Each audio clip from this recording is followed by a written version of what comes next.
Здравствуйте, уважаемые слушатели и зрители! Меня зовут Коваленко Оксана Владимировна. Я являюсь старшим преподавателем кафедры народного танца факультета хореографического искусства Казанского государственного института культуры. Сегодня вашему вниманию я представлю мастер-класс по традиционной танцевальной культуре кряшен от фольклора к сценическому воплощению. Кряшины – это татароязычная православная этническая общность, расселенная преимущественно в регионе Среднего Поволжья и Прикамья. В Татарстане они проживают компактными территориальными группами, имеющие локальные особенности культуры, такие как традиционный костюм или детали говора. И эта черта проявляется в музыкальной и танцевальной традиционной культуре. В Республике Татарстан более 100 кряшенских деревень, и каждый населенный пункт интересен по-своему. Именно в селах хранится историческая память в редких экземплярах народного быта и художественного искусства. Люди на общественных началах все собранное бережно хранят в школах, сельских клубах, библиотеках. Данная тема является недостаточно полно изученной. В свое время Мухаммедшин исследовал происхождение, а также материальную культуру кряшен с середины XIX и начала XX века. Альмеева дала описание песенного творчества кряшен. Выдающийся современный фольклорист Геннадий Михайлович Макаров активно занимается собиранием и сценической репрезентацией лучших образцов кряшенской культуры.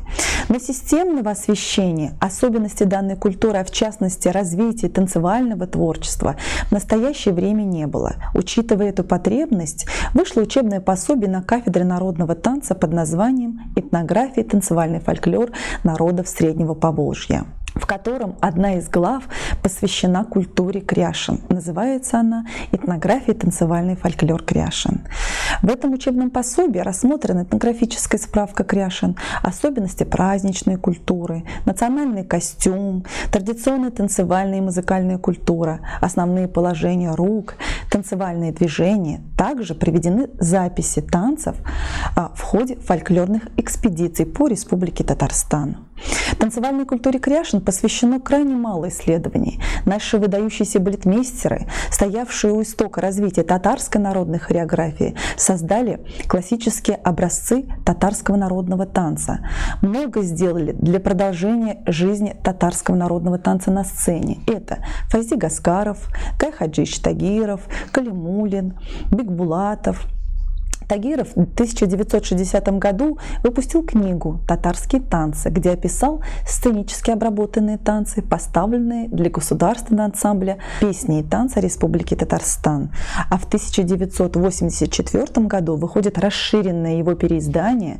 В 1988 году издается азбука классического танца «100 татарских фольклорных танцев», в которой находят отражение танцы кряшен. Танцевальная игра «Нардуган» была записана Гайхаджиевичем в 1946 году и была перенесена для исполнения на сцене. В 1952 году в деревне Старая Гришкина Менделеевского района Гайхаджиевич Тагиров записал деревенский игровой хоровод «Почему не пришел твой любимый?». В 50-е годы – время расцвета татарского сюжетного сценического танца. В эти годы Гайхаджиевич Тагиров ставит такой сюжетный или с элементами сюжета танец «Башмачки» на материале фольклорного танца кряшен. Сегодня можно увидеть танцевальный фольклор в сценическом воплощении и государственном фольклорном ансамбле кряшен «Берменчек». Рождение ансамбля произошло в феврале 2008 года указом первого президента Республики Татарстан Ментимиром Шариповичем Шаймеевым. Молодой, талантливый, колоритный ансамбль обладает богатым репертуаром и высококвалифицированным профессиональным составом. Коллектив является лауреатом всероссийских и международных конкурсов и фестивалей в городе Москве, Санкт-Петербурге, Нижнем Новгороде, Самаре, Саратове, Боснии и Герцеговине, Стамбуле. Уникальность Берменчек определяется самобытным репертуаром, который включает танцы и песни кряшен. Деятельность ансамбля направлена на приобщение населения к национальной культуре, его обычаям и традициям, формирование знаний об истории своего народа, его языковой культуре, национальном характере, традициях, обрядах, нормах и правилах поведения. и так далее. На сегодняшний день в репертуаре ансамбля имеется свыше 150 разработок этнических песен, более 50 танцевальных постановок, записанных в кряшинских селениях Поволжья и Приуралья. Ансамбль представляет подлинные народно-песенные, танцевальные, инструментальные традиции различных этнических подгрупп кряшин, проживающих не только на территории Поволжья и Приуралья, но и Челябинской области Нагайбакского района. Репертуар коллектива базируется в основном на записях и расшифровках его создателя, кандидата искусствоведения, фольклориста Геннадия Михайловича Макарова. Немного из истории. Существует множество гипотез происхождения кряшин.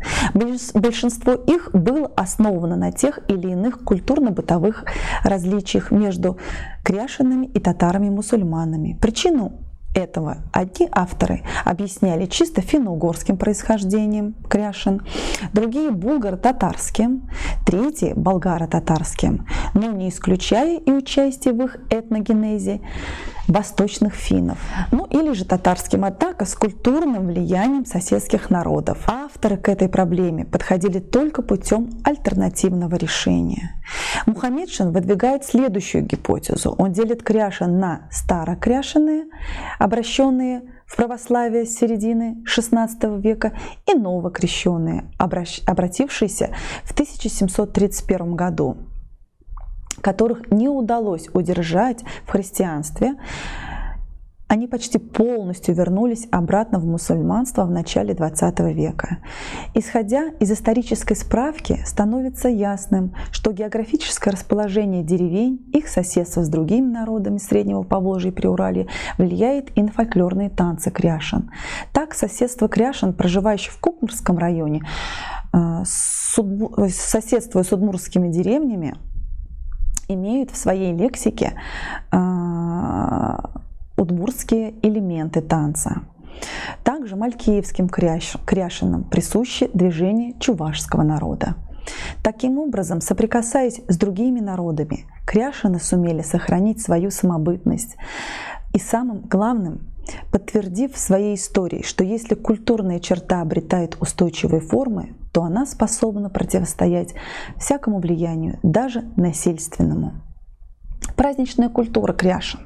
При анализе танцевального фольклора народов Поволжья следует помнить, что их издревле связывало культурное родство. На начальном этапе формирования этих народов существенную роль играла общность происхождения, географические связи и не только. В совместной трудовой деятельности населения вырабатывались общие традиционные элементы культуры и быта. Единство хозяйственно-бытовых традиций не могло не отразиться на выработке общих элементов и организации проведения обрядов и праздников, таких как Троица, Пасха.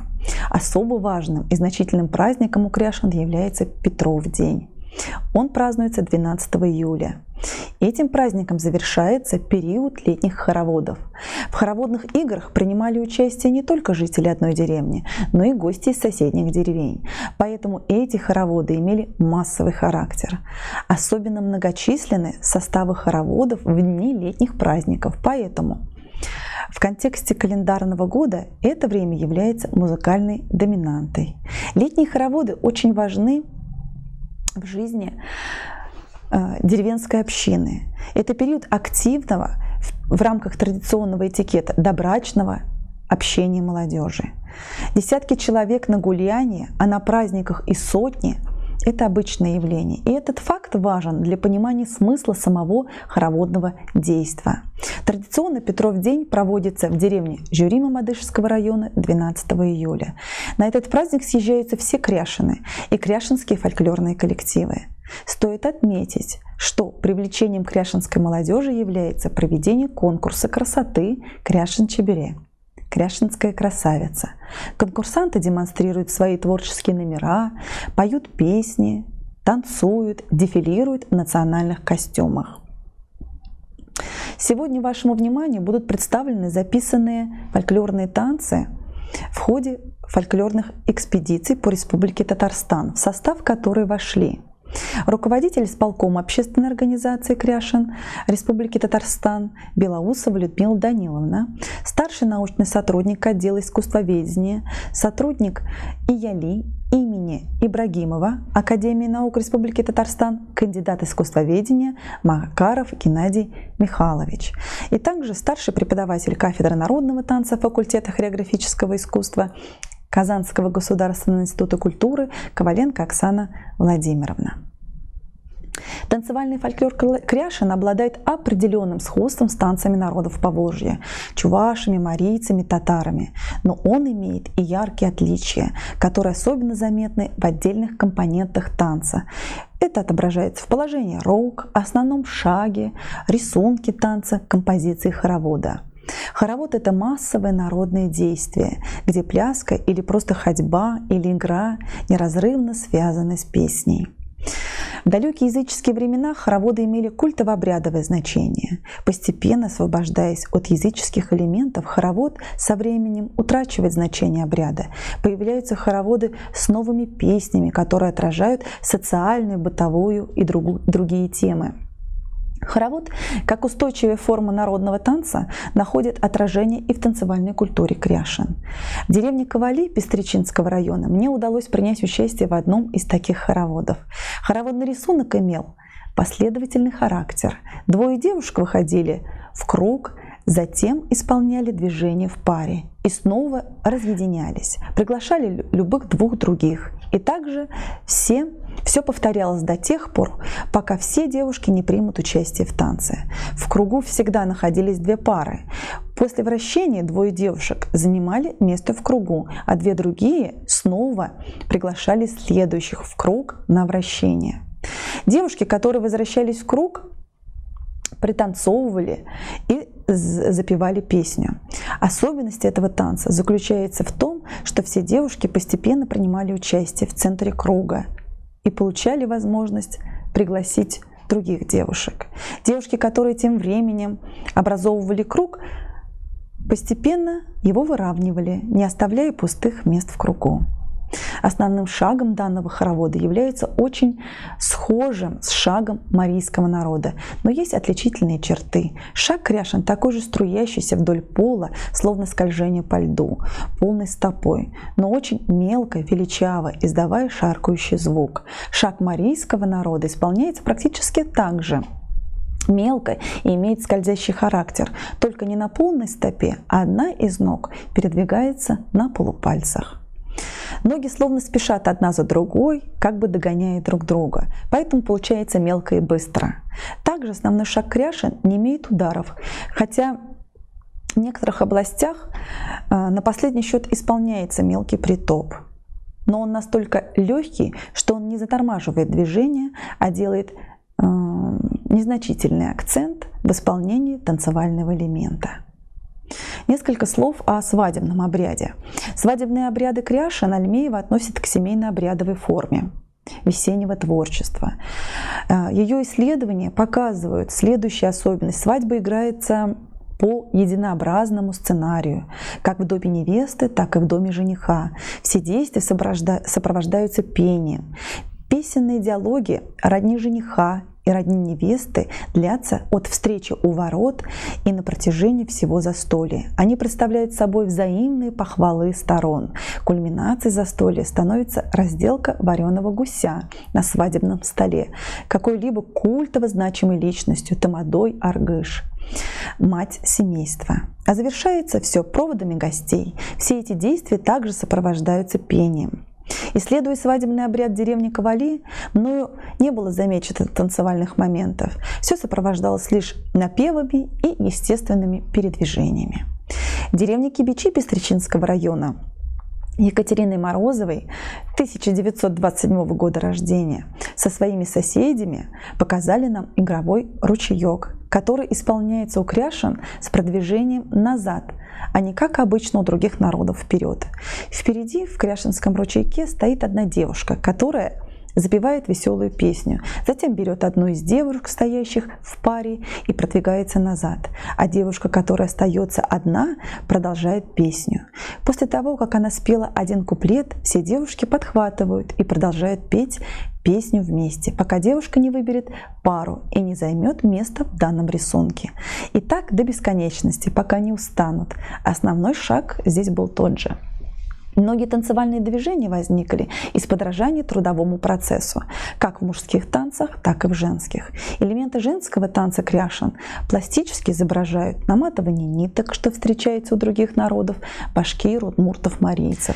Источником содержания этнических танцев служит также сфера домашнего хозяйства. Человек в своей повседневной жизни постоянно имеет дело с какими-то предметами обиходов, инструментами. Например, у кряшен рисунок в танце напоминает плетение веревочек на лаптях и называется киндера.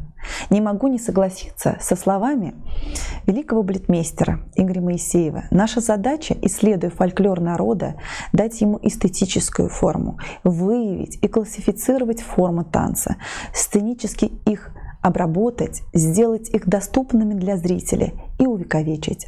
Рождаясь из быта, фольклор постепенно переходит в искусство. Случается это тогда, когда произведение фольклора становится ярким выражением определенного этапа народного развития, при этом являясь совокупным созданием мастеров, достигших высокого уровня, выражающего национальную культуру, эстетику. Таким образом, между созданием танца, его исполнением, восприятием, пониманием и оценкой имеется теснейшая связь. Фольклор — это искусство для себя, а сценический танец для зрителей. Без этого условия нет жизни хореографии как сценического произведения. Игорь Моисеев отмечает, что в народном искусстве произведения рождаются как бы самопроизвольно, импульсивно, из навыков телодвижения человека, координации, темперамента. Оно вытекает из всего того, что окружает человека и чем он живет. Тогда это воспринимается как естественное самовыражение национального характера. Органика заключается в том, что все сочетается: ритм с музыкой, музыка с движением, движение с костюмами, темперамент танца с темпераментом народа, свойственный данной национальности. Наблюдая, как женщины, образовав круг, уверенно под ритм музыки продвигаются по очереди в круг и приглашают друг друга, меняются парами, все это гармонично, без прыжков, словно ручей льется, невольно соглашаюсь с Моисеевым. Все должно быть естественно в рамках сложившихся условий, как климатических, что характеризует костюм, и движение человека. Сценическое воплощение танца. Любая наука в области исследования фольклора, будь то искусствоведение, музыковедение, хореография, рассматривает фольклор в границах собственного предмета и практикует свои особые методы. Специфичность фольклора постигается посредством собственных подходов к его изучению, сохранению и передаче. Специфика танцевального фольклора в том, что он является пластической образной формой, отражением и освоением действительности. Главное выразительное чувство — жест, поза, движение. Фольклорный танец — это памятник культуры, который нужно сохранять, то есть собирать, изучать и пропагандировать, перенося его на сцену. В современную эпоху для танцевального фольклора кряшен открывается широкий доступ на сцену. Никогда прежде сцена не видела искусства более яркого, вдохновенного, чем искусство фольклорного танца кряшен. Создание современного этнического танца и его сценическая обработка были бы невозможным без глубокого изучения народного творчества. Балетмейстер, используя материал фольклорных экспедиций в своей работе, должен обогащать его своей фантазией и не переносить на сцену все то, что существует в быту, то есть создавать высокохудожественные произведения на основе первоисточника. Фольклорный танец должен быть сценически оформлен и соответствовать законам сцены. При обработке фольклора и переноса его на сцену, конечно, остается стиль и индивидуальность постановщика. Этот отпечаток не избежать, но при этом традиция должна сохраняться, что усложняет задачу. Это зависит от ряда требований, от квалифицированности самого хореографа, его грамотности, от чувства меры и, конечно же, знаний. Современное хореоведение еще не выработало единой точки зрения на решение данной проблемы. И мнения различных исследований часто расходятся. Вместе с тем, отдельные специалисты ведут большую теоретическую и практическую работу в области поиска, сохранения, использования и развития образцов национального хореографического фольклора. Насколько фольклор может проникать в народно-сценический танец и каким образом там взаимодействовать со всеми компонентами театрального зрелища. Это зависит от ряда условий объективного и субъективного порядка, от чувства меры, такта, художественного вкуса постановщика, то есть вещей трудноизмеримых. Сюда входят огромное желание хореографа, его знания, умения, опыт, талант, а главное — труд. Сценическая обработка танцевального фольклора — это особое искусство. Благодаря качественному подходу к данной теме фольклорный танец становится доступен зрителю со сцены. Рассмотрим поподробнее основные принципы сценической обработки танцевального фольклора. Фольклорный танец в своем первозданном виде, исполняемый на околице села, в горнице, на беседе, на лужайке, рассчитан на то, что зритель расположен со всех сторон. Подвергая сценической обработке, фольклорный материал балетмейстер должен учесть особенности сценической площадки, то есть зритель будет смотреть на танец с одной стороны. Фольклорный танец — это прежде всего танец для себя, а на сцене это невозможно. Конечно, не все из жизни приемлемо для сцены. Надо выбирать самое интересное, своеобразный рисунок, необычную манеру исполнения или какое-то особенное настроение танца. Бытовому фольклорному танцу часто свойственны длинноты, многократное повторение рисунков, что не может иметь место в сценическом варианте. Балетмейстер должен учитывать временную протяженность номера и постараться вместить в короткое сценическое время самое яркое и интересное. Как правило, в фольклорном танце участвуют все пришедшие на гуляние. Одна пара, оттанцевав, сменяет другую, например, игра «Русские воротца» у Кряшин сопровождается песней, исполнители играют воротца. Так в быту это проходит очень долго, интересно, только, скажем так, самим исполнителям. Задача балетмейстера, не утратив принципов построения рисунка, самой игры, сохранить и представить зрителю уже в сценической форме. В процессе сценического решения надо совершенствовать, развивать формы народной хореографии, но не искажать их. В танцевальной культуре Кряшин основной танцевальной формой является хоровод. Ансамбль «Берменчек» имеет в своем репертуаре вокально-хореографическую композицию «Асыл безнен ил». Исполнители поют и водят хоровод. Хороводы принято делить на орнаментальные и игровые. Этот хоровод относится к орнаментальным, в основе которого лежит рисунок. Композиция является примером сценической обработки фольклорного танца Кряшин. Одна из наиболее сложных сторон при обработке – это танцевальный язык. Она требует, не искажая манеры исполнения, характера, первоисточника, умения найти выразительные рисунки, рисунок танца, танцевальную технику, которые делают фольклор более выразительным и разнообразным. Ачле бию такмаклары. Танец Менделеевского района является также ярким примером такой обработки танцевального языка. При сохранении манеры исполнения основного танцевального шага балетмейстер дает динамику и широту танца, раскрывает круг в полукруг, что делает зрителя участником сценического номера. Как подчеркивает Смирнов в своей работе «Искусство балетмейстера», балетмейстер при том, что сохраняет неповторимый характер каждого фольклорного танца, должен стремиться ярче, рельефнее выразить его внутреннюю сущность, развить и обогатить его композицию, его пластику. Конечно же, важным фактором сценической обработки является построение его по законам драматургии. Для того, чтобы сценическое произведение состоялось, оно должно пройти путь от экспозиции до кульминации и в развязке рассказать зрителю все, о чем задумал балетмейстер. Обработка фольклорного танца касается и музыки. Необходимо сохранить в музыкальной обработке образ, характер, стиль, типичную форму музыки народного первоисточника. Эта работа должна быть совместной балетмейстера и композитора. В этом случае произведение будет наиболее интересным.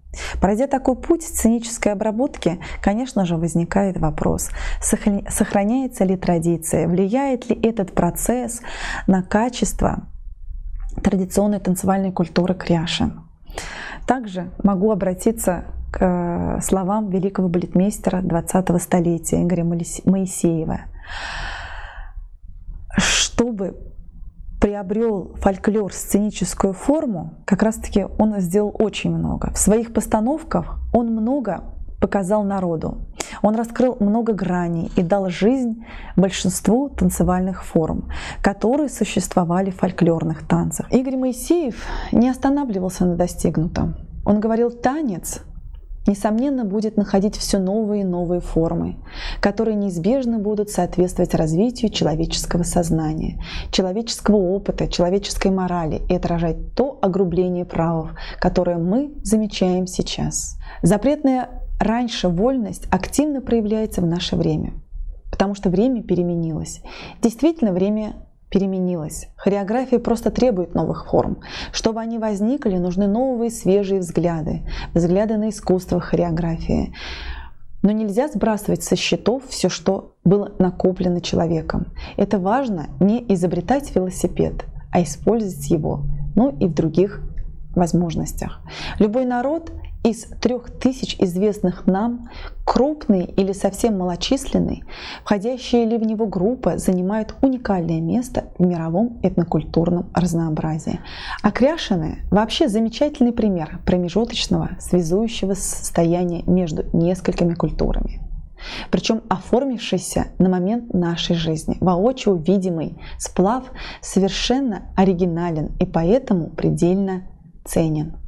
Это сокровище надо хранить, беречь и развивать, и тщательно изучать. Хочется подытожить особенности исполнения кряшенского танца. Итак, особенности женского танца. Шаг кряшен, струящийся вдоль пола, словно скольжение по льду, полной стопой, но очень мелко, величаво, издавая шаркающий шаг. Ноги словно спешат одна за другой, как бы догоняя друг друга, поэтому получается мелко и быстро. Также основной шаг кряшен не имеет ударов, хотя в некоторых областях он есть, но он очень незначительный и не имеет сильного звука. Но настолько легкий, что он не затормаживает движение, а делает легкий акцент в исполнении танцевального элемента. В зависимости от проживания кряшен можно наблюдать в танце кряшен застенчивость, скромность и наоборот, задор, широту движений. Кряшены Челябинской области имеют дробные выстукивания, характерные для русского танца. Движения рук мягкие, плавные. Особенностью мужского танца является, как бы ни танцевал кряшен, как бы ни двигал ногами, корпус остается неподвижен, руки расставлены по сторонам, движения сдержаны, но уверены. Танцу кряшен присуще большое количество дробей и мелких движений ног.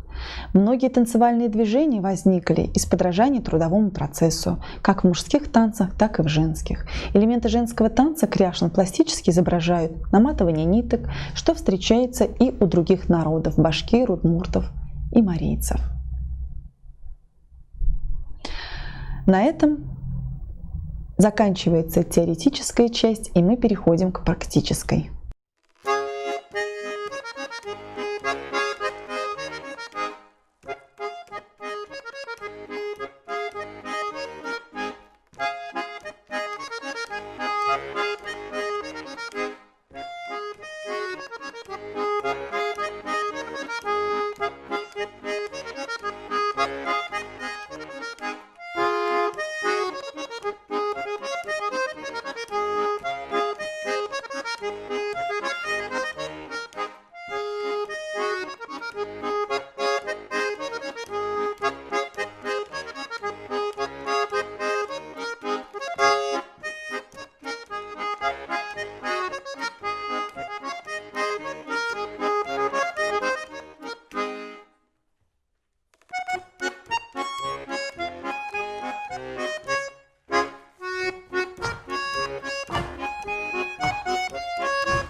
Сегодня были продемонстрированы записи фольклорных экспедиций по Республике Татарстан в кряшинские деревни. Также были продемонстрированы основные движения танца кряшин, положение рук, работа в паре. Мы рассмотрели историческую справку кряшин, празднично-обрядовую культуру, основные принципы сценической обработки кряшинского танца. Также в практической части мы показали вам основные движения, работа в паре. Также показали возможности сценической обработки фольклорных элементов танца. Сегодня с вами была Коваленко Оксана Владимировна, старший преподаватель кафедры народного танца факультета хореографического искусства Казанского государственного института культуры. Также в мастер-классе приняли участие студенты кафедры народного танца группы 717-19. Аккомпанировал Мухуддинов Ринат Сабирович. Спасибо за внимание. До скорых встреч!